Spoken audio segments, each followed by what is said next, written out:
Welcome to my YouTube channel success. हमारे साथ में मैं सुनील कुमार आपका स्वागत करता हूं।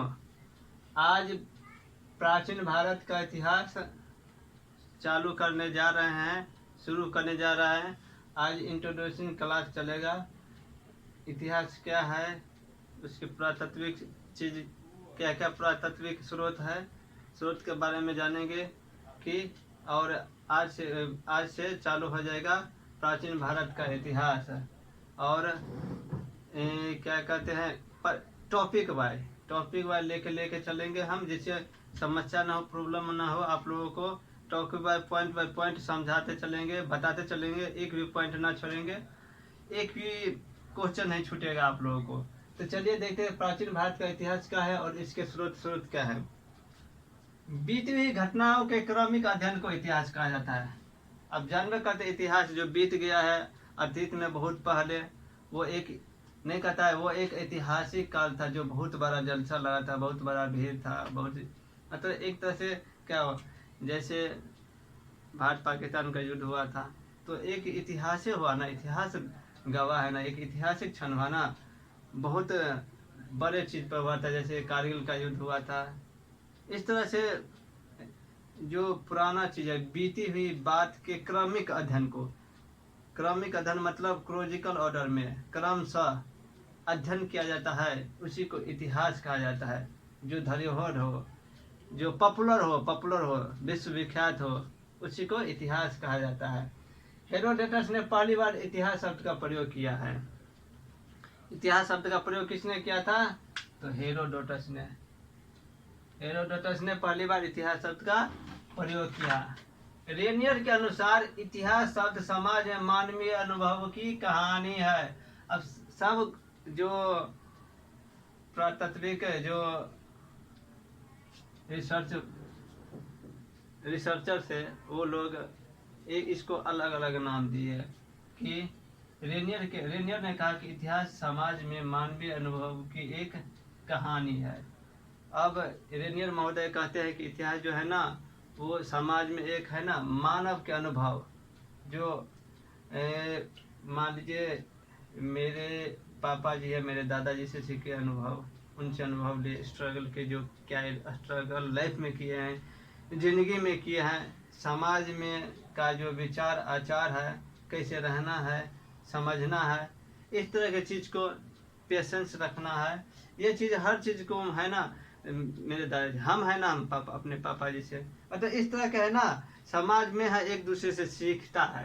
तो मानवीय अनुभवों की एक कहानी है। जी.एम. ट्रेवलियन के अनुसार, जी.एम. ट्रेवलियन कहते इतिहास अपरिवर्तनीय रूप में एक कहानी है। सही बात है, समय के अनुसार परिवर्तन होता है। मान लीजिए कभी अकबर थे तो कभी बीरबल थे, कभी क्या कहते हैं अंग्रेजों ने शासन किया, कभी अशोक शासन किए थे। आज भारत स्वतंत्र है और अपना शासन है, यहाँ के स्वतंत्र लोकतंत्र व्यवस्था है, पहले गणतंत्र था। तो एक परिवर्तन है, परिवर्तन समय समय पर परिवर्तन होता रहता है। तो इसको भी इतिहास कहा जाता है कि पहले अशोक शासन कर रहा था, इसके बाद क्या कहते हैं दिल्ली सल्तनत पर खिलजी किया, दिल्ली सल्तनत किया, मुगलिया सल्तनत किया, अंग्रेजों किया, इसके बाद अपना शासन चल रहा है। एक तरह से ये इतिहास से हुआ ना। तो एक क्या है, कहानी है। तुइजिंगा के अनुसार इतिहास अतीत की कथात्मक घटनाओं का उल्लेख है। अब जो कथात्मक घटना है, जो पॉपुलर घटना है, कथा के रूप में हम बताते हैं, जैसे मेरे दादी लोग कथा के रूप में कुछ सुनाती है कि देखो महाभारत का युद्ध हुआ था, वहाँ पे हरियाणा में जो कुरुक्षेत्र है, वहाँ पे बहुत सारा आदमी मारा था, भगवान कृष्ण ने युद्ध करवाए थे वहाँ पे। तो इस तरह से है ना, कोई भी है ना कथात्मक, कथा के रूप में जो घटना हुई है उसका उल्लेख करते हैं, उसी को इतिहास कहा जाता है। रमेश चंद्र मजुमदार के अनुसार इतिहास आंतरिक सत्य के प्रति जिज्ञासा है, सत्य का अन्वेषण ही इतिहास है, सत्य का अन्वेषण ही इतिहास है। अब सत्य का जो रिसर्च करते हैं कि सत्य क्या है, जो पुराने चीज को खोजते हैं नए तरीका से, उसको फिर जैसे देखिए कोई भी पत्थर मिला उसको क्या करते हैं, रिसर्च करते हैं कि ये कितना पुराना है, क्या चीज़ है, इसे कब उपयोग किया जाता था। तो इस तरह से इसको है ना खोज करते हैं, रिसर्च करते हैं कि ये कितने पुराना है, एक तरह से ऐतिहासिक धरोहर है। तो मान लेते हैं ना इसके समय का ये इस आदमी का होगा, ये रखते थे, बुक में पढ़ते हैं, तो एक नया खोज बुक के आधार पर नया खोज हो गया, अतीत के बारे में जानते हैं। तो इसी को क्या कहते हैं, आंतरिक सत्य, जिज्ञासा सत्य अन्वेषण ही इतिहास है। प्रोफेसर इस एचकार के अनुसार वस्तुतः इतिहासकारों तथा तथ्यों के बीच अंतर संबंधों की प्रक्रिया है तथा वर्तमान तथा अतीत के बीच परिसंवाद है। अब देखिए प्रोफेसर एचकार में कहता है कि वस्तुतः इतिहास जो है ना, वो इतिहासकारों तथा तथ्य, जैसे हम इतिहास पढ़ते हैं और तथ्य इकट्ठा करते हैं ना, जैसे है मान लीजिए हम बुक में पढ़े हैं, जो चीज़ नहीं मिला है उसको जा करके खोजते हैं कि वो फलनावा जगह लिखा हुआ है, चिल्लावा जगह लिखा हुआ है, कि वहाँ पे जाके आओ सही में ये चीज़ है, उसको फिर क्या करते हैं, रिसर्च करते हैं,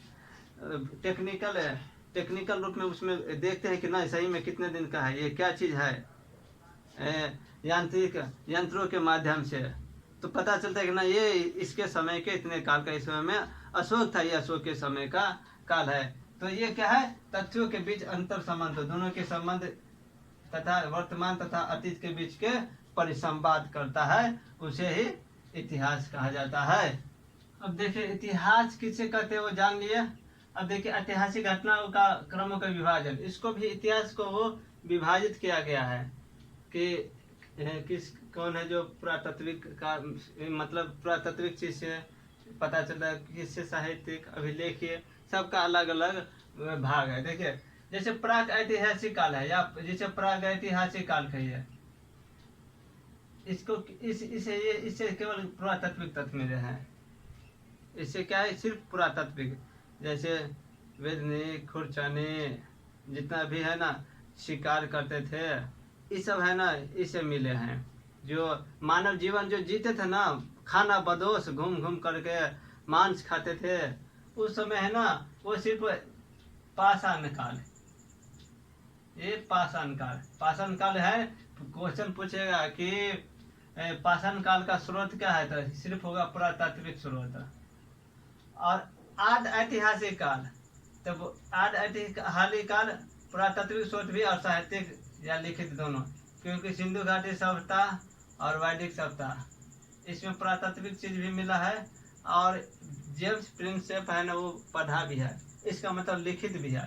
और वैदिक काल में तो देखिए कि बहुत सारा बुक सब वैदिक, ऋग्वेद, जो सामवेद, यजुर्वेद, ये सब वेदों का है ना, अरण्यक, उपनिषद, ये सब है ना लिखित, इस सब से पता चलता है वैदिक काल के बारे में।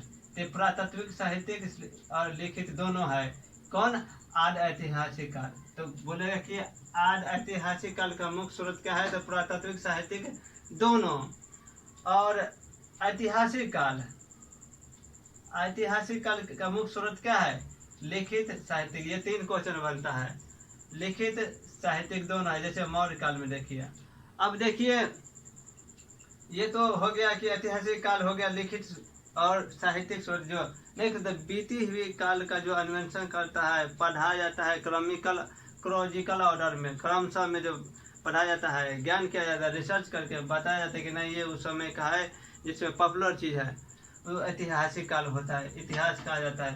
तो ये मौर्य काल हो गया। यदि पूछे क्वेश्चन आ जाएगा कि प्राचीन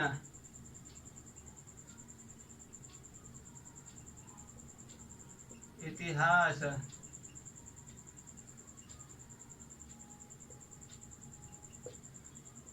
जानने के क्या स्रोत है। अब बताए क्वेश्चन आ जाएगा, ये तो हो गया कि इसे ऐतिहासिक प्रागैतिहासिक काल के क्या स्रोत है, आधैतिहासिक काल, इसके बाद ऐतिहासिक काल, ये तीन वो हो गया। छोटा पूछेंगे प्राचीन इतिहास जानने का क्या स्रोत है, तो इसमें क्या दीजिएगा, ये हो गया पुरातात्विक। पुरातात्विक। इसके बाद क्या हो जाएगा, साहित्यिक।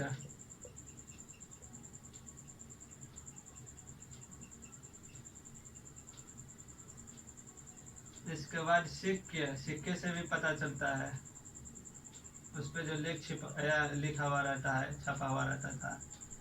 इसके बाद क्या हो गया, सिक्का हो गया। अभिलेख,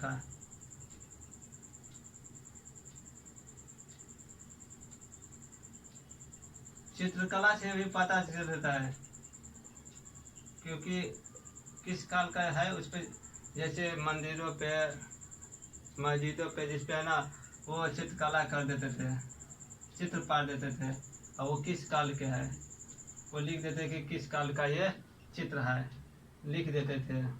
तो इससे भी पता चल जाता है था। मूर्ति से भी पता चलता था,